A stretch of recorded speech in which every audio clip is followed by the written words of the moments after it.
Hello, this is Julia from Avatar Academy, and today I want to talk to you about something deeper than pronunciation, grammar, or vocabulary. I want to talk about your relationship with speaking English and how it slowly changes from silence to fluency. Not suddenly, not magically, but through a process that most learners go through without understanding what is actually happening inside their mind. At the beginning of your journey, silence feels comfortable. When you don't speak, nothing can go wrong. You don't feel exposed, you don't feel judged, and you don't feel pressure.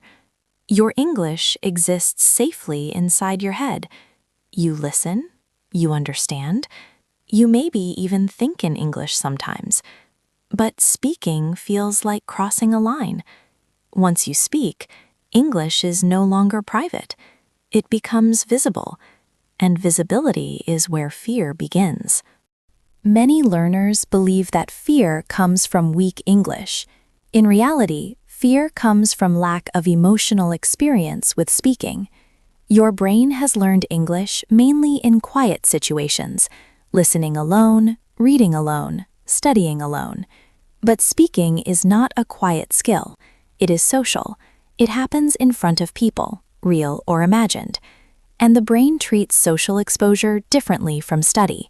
It activates protection mechanisms. That is why your mind can go blank even when you know the language.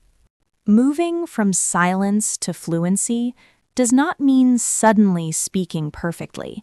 It means slowly teaching your brain that speaking is not a threat. In the beginning, your speech may feel stiff. You might pause often. You might repeat yourself. You might feel that your ideas are clearer in your head than in your mouth. This is not failure. This is transition. Your brain is learning a new role, not just understanding English, but using it under real conditions.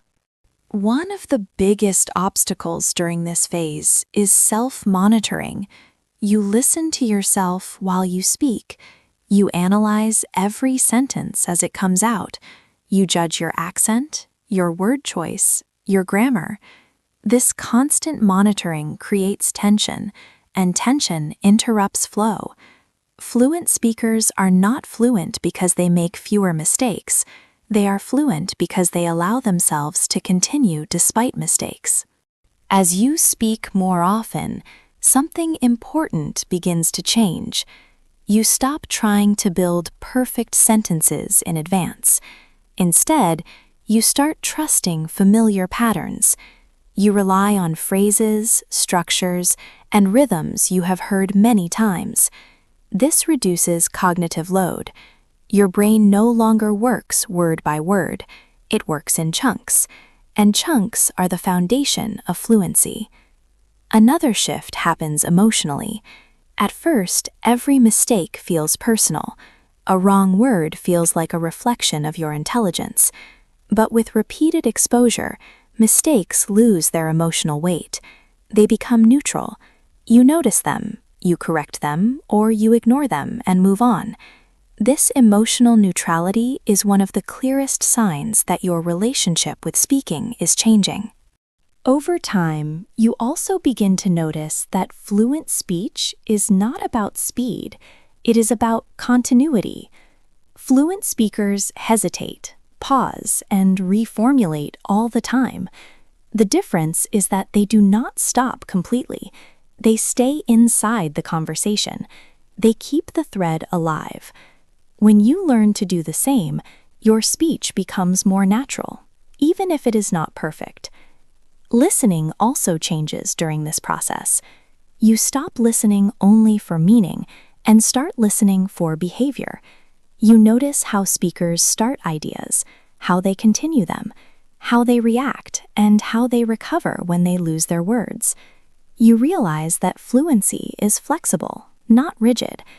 This realization removes a lot of unnecessary pressure.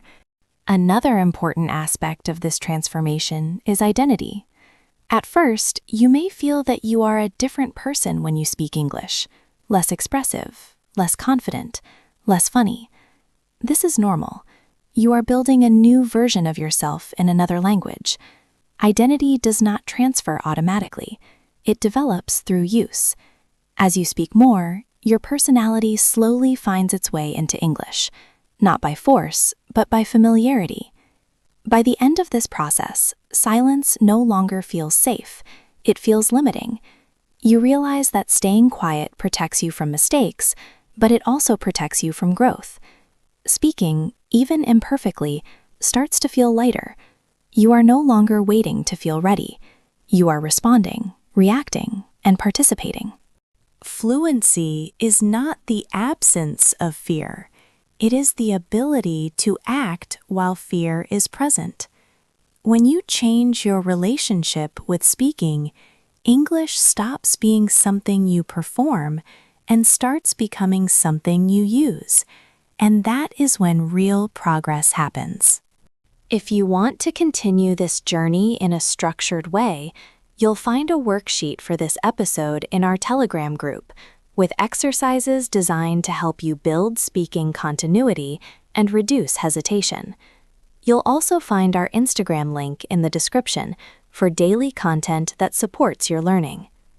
This was Julia from Avatar Academy. Thank you for listening, and I'll see you in the next episode.